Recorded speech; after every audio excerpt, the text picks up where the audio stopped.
What is up, everybody? Welcome to the Love Unscripted podcast. I'm your host, Joseph Wilson, and I'm joined as always by my esteemed co-host, Dexter J. Tucker. What's good, fam? How y'all feel? And this is the podcast where we have unscripted conversations with millennials about relationships and dating. So I hope you all are having a good weekend, good week, wherever you're listening, whenever you're listening. I hope life is good for you at this time. I know I'm enjoying it. I know we're starting to get into this fall weather for sure. So hopefully you all are staying warm wherever you're at in the country. If you still got the sunshine, I'm a little bit jealous. Keep enjoying it for me. But I do want to welcome you all. If you are new here, thank you for showing up. I don't know how you heard about us, but I just definitely want to appreciate and say thank you to taking some time out your day to have this conversation, to listen to this conversation that we enjoy doing. So first and foremost, last week we had an episode, we're knee deep into season 10, and we talked about, is there really no one left? And so we kind of looked at some numbers as far as how many people are on this planet and how many people are probably available to date, and whether or not we ourselves create unnecessary worry in the dating space, as well as just in our relationships, period. Is the source of worry really us, or is it something that's founded in reality? So if you're listening to this, I don't even mind. Pause this one, go listen to that episode, and then rejoin us here. So Dexter, how are things going for you this weekend? Oh, it's good. It's good. When I got my hair cut by my barber, he's a little bit further out, but it's like no distance I'll travel to, see my barber, get a good cut and get a good fade. Because it's like I told my wife, like a good fade just changes a man's whole perspective. So it's been good. It's been good. So what's your favorite part of getting a haircut? It's like, I think it's the beginning and then the end of it. Like beginning, you walk in like, looking all rough and whatnot, beard all, just scruffy and whatnot. Then the end of it, you like, I'm a different person. Like your confidence level is just like, just at an all-time high. Like you feel like you can do anything and nobody can tell you nothing. So those are my favorite parts. Like the beginning of it, and then the very end is like, man, I'm that dude right now. Oh, I thought you was saying like, when they first start cutting the hair and all the hair's falling on your face. I hate that part. Y'all, I hate that part. Like the hair just be sitting there and it just be itching. And the barber don't know, like he just cutting. Yeah. But that hair that gets like right here or on the tip of your nose, right up in there. trying to like, or you just, I can't do all that. My favorite part is the line. Crisp edge, especially if they use the razor. That's like my favorite part. Yes. I know a lot of barbers don't know how to use the razor. So if your barber isn't experienced, don't let them use that razor. It's not worth the cut, the scrapes, the bruise. Like it's not worth it. But that's like my favorite part. So how often you actually get a haircut? It depends. It's like if I'm wolfing, it'll probably be like 3 weeks. But typically it's like every 2 weeks. Really? So I'm like a 10-day. 7 to 10 day, rain or shine. Like I can't let it grow. Like I don't like it growing long. But I like my barbershop. Like the vibe in there is really fun, really enjoyable. The people are hilarious. So I also enjoy going there just to like hang out for a little bit, break things up. I don't gotta be the one talking. I just sit there and listen to everybody, whatever the situation, circumstance, all that is. I just be listening. So, yeah. So, something I want to talk about, and I'll bring it up at the end, is we got something that I'm a semi-announce. I'm going to just hint at it, but if you are familiar with the podcast, you've seen multiple times where me and Jamel Jackson have done really good in-depth conversations about relationships. And we got to thinking like, how can we take these conversations and make them occur more often? So at the end of this show, I will be letting you know of a new project that we're launching that should be launching by the end of the month, that I think if you're single, if you're in a relationship, if you're married, if you're trying to figure this thing out, I think it'll be very resourceful. I think it'll be very informative, and I think it'll be very connecting. One of the reasons why I started this podcast is because I wanted to connect with people. I wanted to have conversations and dialogue. But what if there was a place where that could happen more often? I'm not talking about like once a week. I'm talking about like 5 days a week. So I'll let you all in on a little secret once we get to the end of that. Also, listen, Sip Slow was really fun. It was. So for those of you who are not familiar, Sip Slow is our weekly Instagram live show that we do where we talk about just random stuff that's happening during the week as it pertains to relationships. This past week, we talked about the battle between city boys and city girls. Are they made, or are people just coming out the womb like that? It was a really good conversation. So if you want to, head on over to Instagram to see that, and it should be on YouTube by the end of this week. So go ahead and check that out. So you ready to get into this topic? Let's get into it. All right. So as always, we like to try to really have deep conversations. And my friend, he's a therapist too. Mac Stanley always says people want the tea and not necessarily the medicine. So we're going to see if we can get into some medicine today. And there's something that I've been wanting to talk about. I'm going to ask you this question first, Dexter. Mm-hmm. What is something that you do that if other people knew, they would judge you for? If some people knew what I did and they would judge me for. Or you feel they may judge you for. They may judge me because I have a very in-depth skin routine. It's like very in-depth, like quite a few steps and like certain products I use. And to other people, it may be like, he's doing way too much. Why don't he just do this? Just do that. But like for me, it's like, it's very in-depth, very like step by step. Like I do this at this certain time when I'm in the shower. When I get out, I do this. In the end of the week, I do this. So it's like I'm very disciplined in that. So to other people, it may look like, oh, I wouldn't do that. That's doing too much. Okay, so I got 2 of them, and both of them involve peanut butter. Both of them involve peanut butter. So don't take your mind anywhere. Don't go there just yet. Listen. So here's the thing. So I really like peanut butter. My favorite candy is Reese's. I will find a way to put Reese's on anything, whether it's ice cream. I've even talked my mom into putting Reese's on cake. I love peanut butter. And one of the things that I know y'all would judge me for, and y'all be like, that is way too much. You are doing too much, is if you saw how much peanut butter I put on peanut butter and jelly sandwiches.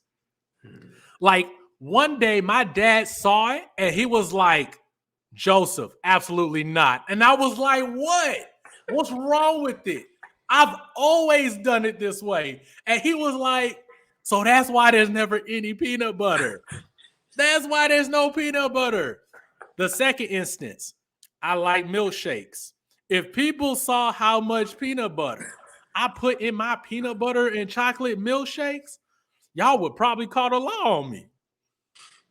Regardless of what it is, we all have things that we personally like and enjoy that other people may judge us for. They may think it's outlandish. They may think it doesn't make sense. They may think it's the rapper named Ludacris. Like they may think it's crazy. And because of this, many of us switch up and do things that we normally don't like doing. We stop doing things that we like. We start taking on other people's views and preferences and goals because ours does not match theirs. It's not to their liking. So, Dexter, I'm going to ask you a question. I want this to be about you. How much do you care about what people think about you? Man, that's a catch-22 with that, because for me, I care what people think about what I do when it comes to doing right by people. That part I care about, because what I do affects other people professionally and on a personal level. So it's like I care about that point to where, okay, I care about what you think when it comes to me treating you the right way by the definition of what right looks like, not your perspective of right. So for me, that at that instance, that's what I care about. But as far as the things I enjoy and I like to do, I don't care.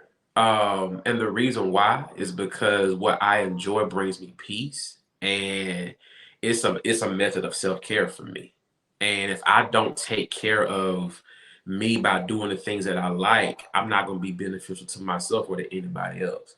So for me, it only when it comes to what people think of me, I only care about the things like I just said. Like I only care about when it comes to treating people right, when on the basis of doing right by them, I care about what they think.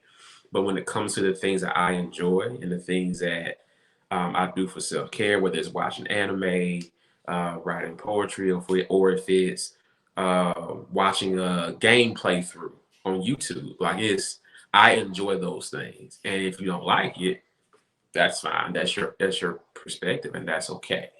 And but for a long time, in my, teenage years, my early 20s, I wasn't that dude at all. Like I cared about what people thought.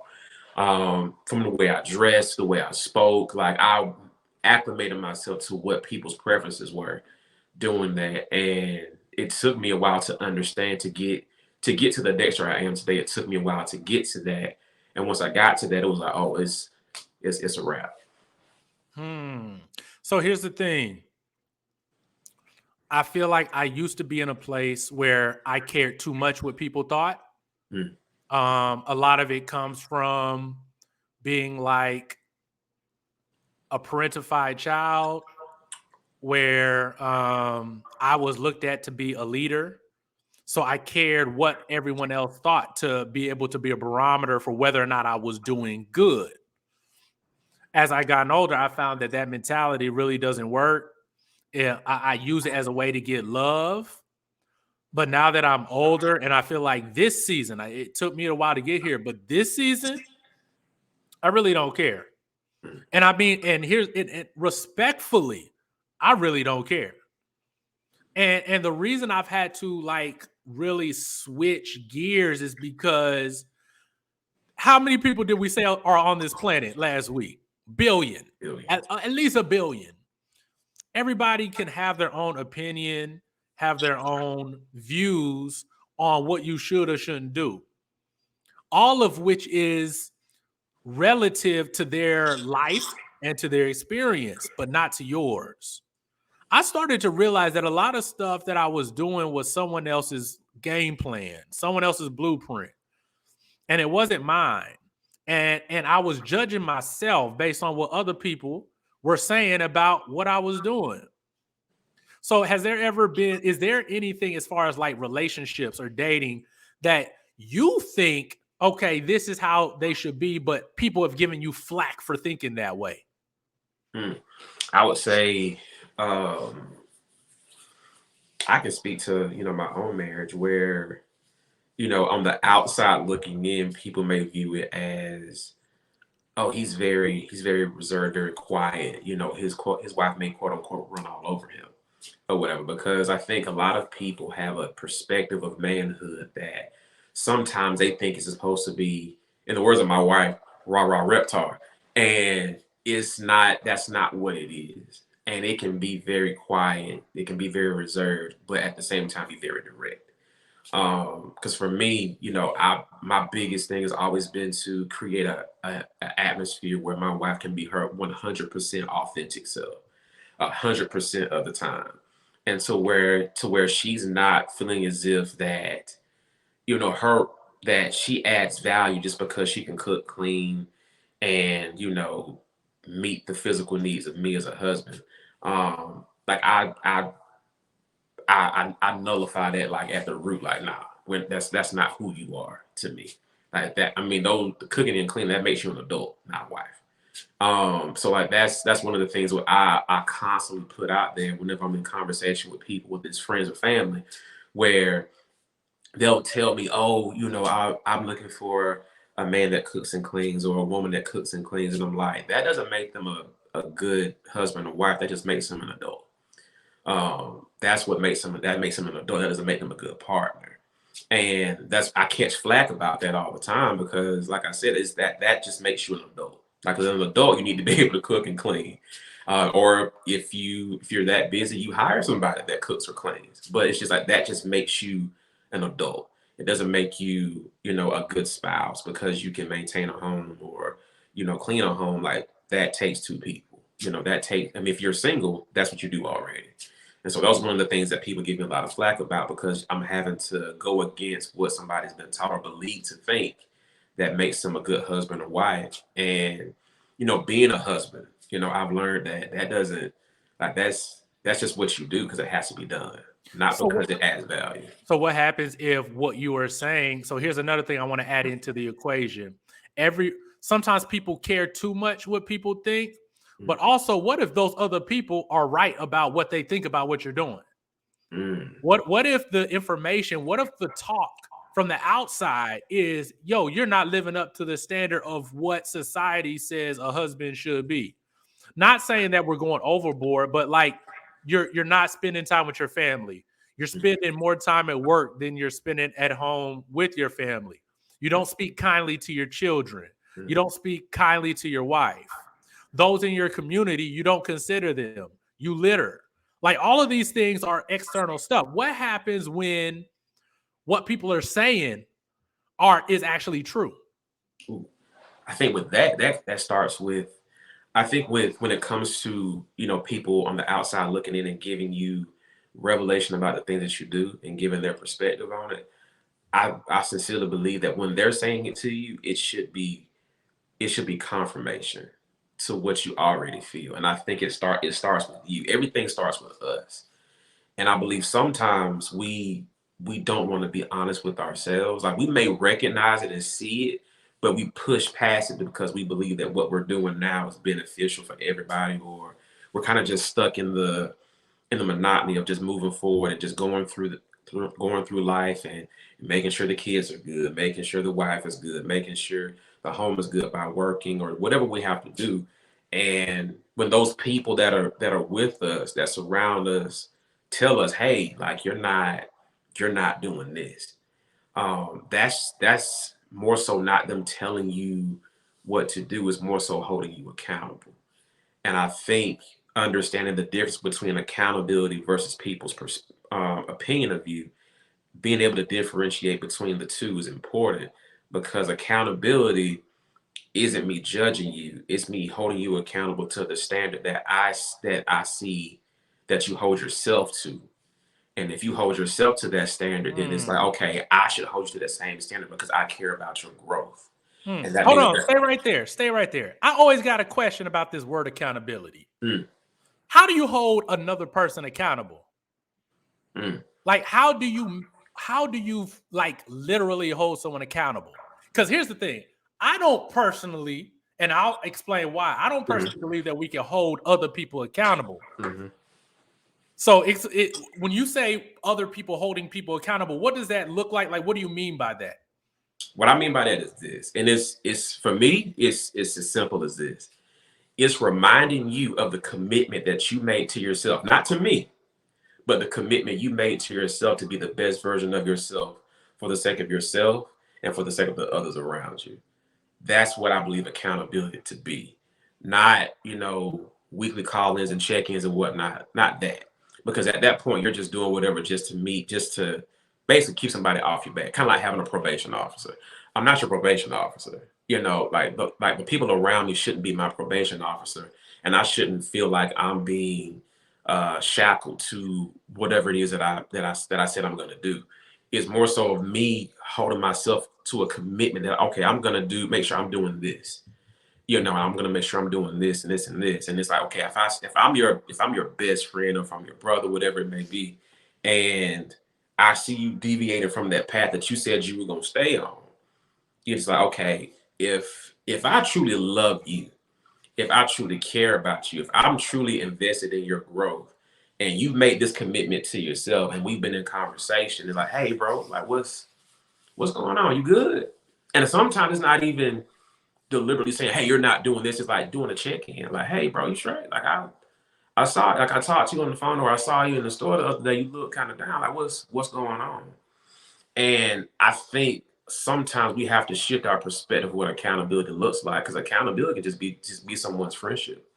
It can just be the way you say hello, or just saying, hey, are you good? Are you good and are you okay? Or like two of the like strongest ways of like holding somebody accountable, holding them accountable to their own happiness, to their own joy, to their own peace, just by asking, are you okay? So I feel like when it comes to accountability, that's what the love side of it looks like, and not the probation side of it, so to speak. All right, so let me read the definition of accountability.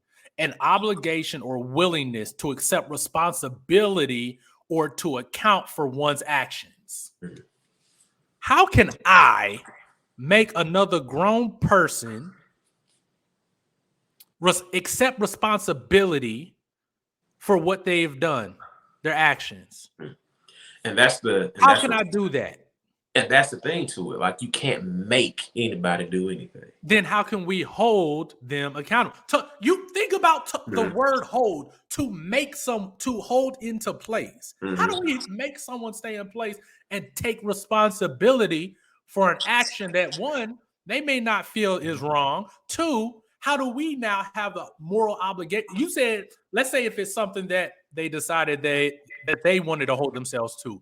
Are Mhm. people allowed to change their mind? Oh yeah, Are 100%. people reserved the right to switch direction with the path of their life? Mhm. So how does, like, I don't get the term you got to hold people accountable when Mhm. accountability is an inside job. Right. There's no, even if, how many personal trainers, man, personal trainers should have 100% weight loss, fitness, health rate. But we know that with them, it's a dropout rate that's extremely high Mhm. because it's all about the person that's accountable to themselves. Mhm. I don't think we can hold people accountable. I think what we can do is remind them of Mhm. certain things that they've said. And then guess what? I don't, here it goes, coming back to the, I don't care. I don't necessarily care what you do after that because Mhm. I'm not going to live with the responsibility of what you Right. do, nor can I make you take responsibility. Right. And that's a caveat to it, is like, I think a lot of us that are on the outside looking in, we take accountability sometimes to the extreme, and realizing that and not realizing that, you reminded somebody of of the commitment that they made, reminded them of the holding them to honor what they said they were going to do. Like, Mm-hmm. you just asking and reminding them, like, that's enough. Like, because at the end of the day, like you said, like, I can't make you do anything, but all I can do is show you that I care and remind you, like, hey, like, you said you were going to do this, you didn't do it, what's going on? Mm-hmm. And do that, and hope, and hope that, that's enough for you. And if it's not, that's okay, because I've done my part. And at that point, I just have to let you do what you're gonna do. It's kind of like being a parent. Like, I'll raise you. I put in you what I've done. I put in you the things that you need to do to be successful. But at the end of the day, it's your decision. I'm gonna remind you of whatever, because I see greatness in you. I see your potential. I see what you're trying to do. We've talked about this. Said you're gonna do this. You haven't done it. Okay, cool. If you're not gonna do it, that's fine. But, a hard head make for a soft behind. But that's for, as my granny would say, that's your road to hoe. I can't hold it for you. Got you. So I've been looking on social media a lot and I'm paying attention to what's happening in the algorithm. And I'm starting to notice that there is a pattern of people who are verbalizing whether it's wants, desires, needs, preferences in this relationship space. And many of them are catching either some type of backlash or they're met with some type of retort for what it is they want and desire. Mm. So we're talking about, like, should you care? How much should you care? Here's a question, or I'm gonna make a statement and then I'm gonna have a question. Accepting how other people think of you is their problem, not yours. I'm gonna say it one more time. Accepting how people think of you is their problem, not yours. Mm. What makes it so difficult for us to be okay with other people having negative or unpopular or counter ideas to ours and letting that be their problem? Mm. I think the problem is that because we all do it. Like, we put this version of ourselves out there, especially when it comes to relationships. And when we put ourselves out there and people have, a a counter opinion or a negative opinion about who we present ourselves to be, the reason we have an issue about it is because we think subconsciously we think that people can see the whole story, but they can't. They don't know our whole story. They don't know what we've gone through to get to where we are. They don't know the work we've done to get to where we are. And so when we put ourselves out there and it's like making known what we desire and what we want, and people have a counter opinion to that that's negative, or the perspective they have is negative, we take it so personally because it's like, but I've done all this work. I've done so much just to get to this point where I'm at, and then there's still so much work for me to do that I desire to do. And people aren't receptive to that. And it's like we try to figure out the why behind the why, but not realizing that you can't change people's minds. You can't change people's perspective. That's an inside job. And you're the person on the outside. So you can't shift their perspective based upon because on the other side, that they have a whole different set of circumstances and experiences and whatnot that, mold their perspective. So what they see you as, they more than likely may have a problem with it. And that's the catch-22 to it all, is you put yourself out there, you show what you let people know what you desire, what you want, what you need. And people may not be receptive to that. They may not like it or anything at all. They just completely just dismiss you completely. So are you setting yourself up then? Because that's what a lot of people do. We live in a society where we almost overshare. But guess what? We have a right to. Whether we overshare or not is my life. I can do exactly what I want. There are some people, think about it. There are YouTube channels where people just have you follow them every single day and they're making money off of it. And people have opinions about it. But guess what? Do they care? No. I don't get why people care so much. I don't understand, especially with people. Let's say you're not even trying to date them. If you're not trying to date that person, why do you even care what their response is? Yes, we have feelings. Yes, we have things that can be said to us that can be triggering. And I'm not talking about disrespectful stuff. I'm just like, yeah, no, I don't think I want that type of thing. Or no, you're going overboard. Expecting that out of someone is unrealistic. I'm talking about that kind of stuff. Why do people care? People care too much about what other people are doing. And I think a large part of that stops us from actually going after what we want. Yo, I had to get used to family, friends, anybody saying something about my peanut butter and jelly. I had to get used to it. No, I'm trying to use this as like a real life example. Like I had to get used to, if I go to someone's house, yo, they don't know it, but I'm about to kill their peanut butter. Like but that's me. That's authentically me. Yeah. That's who I am for real. Not with the mask, not me trying to reflect what the environment is putting off, but that's me at my essence. I love peanut butter. I'm going to eat my peanut butter and jelly sandwiches thick. So here's what I'm saying. Like, people would be much more free in this dating world, in relationships, in their marriage, if they didn't focus so much on what people thought. Let me go to this. I've counseled couples who are in the church, and you won't believe how much sexual activity and exploration they leave off the table out of fear of what other people will think. One, everyone don't got to know y'all hanging from the chandeliers. Not at all. They ain't got to know y'all got paddles and handcuffs and stuff. Like, they ain't got to know all that. They don't have to know you like syrup. Like, they don't have to know all that. But because some people are so fearful of what other people may think, they take themselves out of a position of being their truest self. I think that what's happened and what's continuing to happen is we've put outside validation above self-confidence and self-assurance.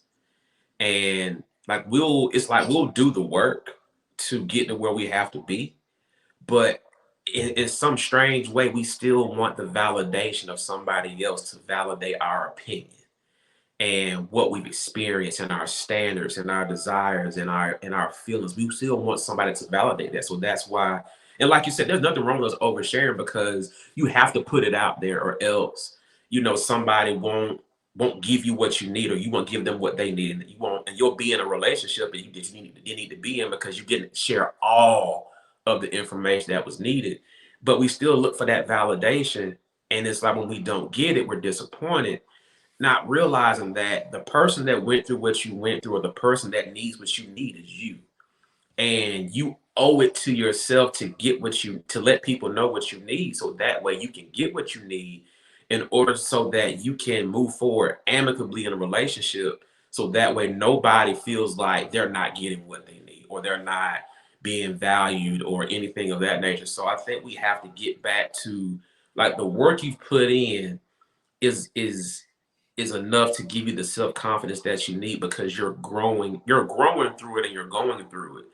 And once you get on the other side of that, you're where you're where you need to be, and your experiences and the work you put in is validation to let you know that you're enough, and that nobody's opinion of your experiences can validate that. You have already. But think about it. So here's another thing. Is the external validation always a negative thing? Mm-hmm. Because here's the thing. Why would we take people to meet our parents if no one's approval mattered? We would just show up and go to the altar without bringing them by anybody, not bringing them by our friends.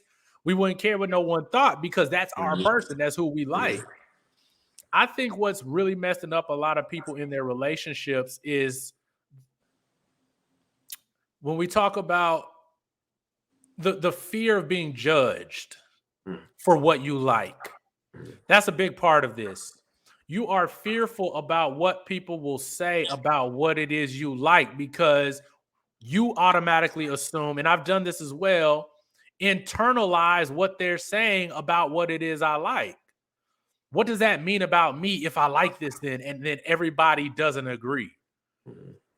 We have to get to a point where we don't necessarily care whether or not people agree with the decisions we make, because guess what? They don't have to live them out. They don't have to live out the choices we make. And if we live out other people's choices, we're going to look back and we're going to have a life of regret. We're going to have a life of missed opportunities. We're going to have a life where we did not really get out there and experience life. Whatever it is you want out there in a partner, listen, go get it. Like, listen, it doesn't matter what other people think of your preferences. It doesn't matter what other people think of what type of profession you want your person to be in, like how you want them to treat you. Like, it doesn't matter. What does matter is that you're true to yourself, because you'll be more authentic, you'll be more present, you'll have less anxiety, because you're not worried about living up to someone else's fairy tale or someone else's model for what a relationship looks like. Yo, like, really explore that. Why do you care so much? And what would life look like if you didn't care? So we're going to go ahead and transition into our Flip the Script segment. And Flip the Script is the segment of the show where me or Dexter will give a simple tool or a strategy, or the guest who joins us, a simple tool or strategy for how to deal with a certain challenge, a certain situation, problem that we discussed in this episode. And so I'm going to go ahead and bring it today. So someone may be out there listening and wondering, like, yo, I really do care too much. I really do care too much. I take what people value and say about me over what I view and what I say about myself. So here's one thing that you can do. I'm big on starting with your own personal values. What is it that you say about yourself? What is it that you believe? And once you write down what those things are that you believe, start acting on those things. Because people are always going to tell you what they think about what it is you're doing. But what you need to be able to do is wake up every single morning and say, this is what I want out of life. This is who I am. And I'm going to walk in that unapologetically. 1, you write it down. 2, you act on it. Once you start acting on it, like Dexter said, you start to get confidence.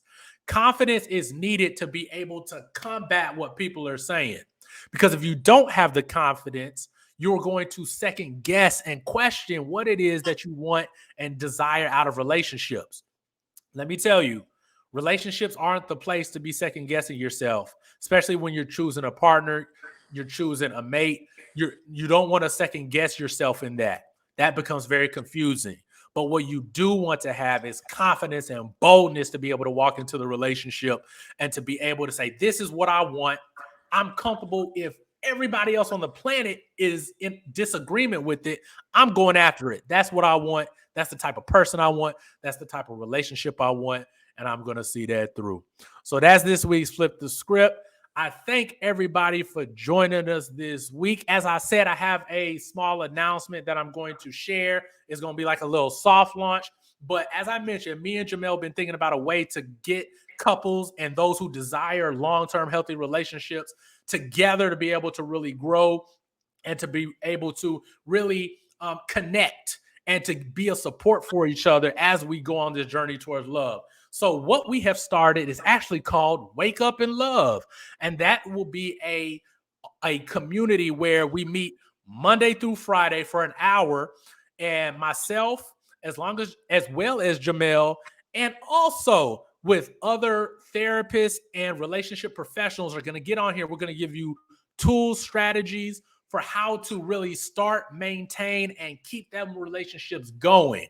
It's been something we've been thinking about for a while, but we said, hey, why not go ahead and start it? So that's something that we are going to be launching. Registration is going to start on Black Friday, so I'm giving you a heads up now. We're going to go ahead and start putting the graphics out later on this week so that you all can stay tuned and you can be in the mix. There's no community out there like this.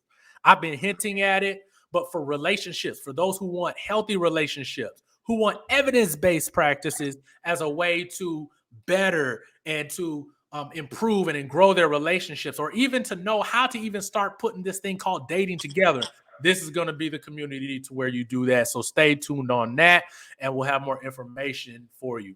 But once again, thank you all for joining. Please head on over to iTunes, Google Play, Spotify, Stitcher Podcast. Comment, rate, subscribe. If you're in podcast land, go ahead and head on over to Love Unscripted HD, where you can see the full video for this episode. Go ahead and follow Dexter on Instagram at Love on My Sleeve. And as always, you can find me on Instagram at love.unscripted. Hey, we may not have all the answers, but we will have the conversation. See y'all next time. Peace. Peace, y'all.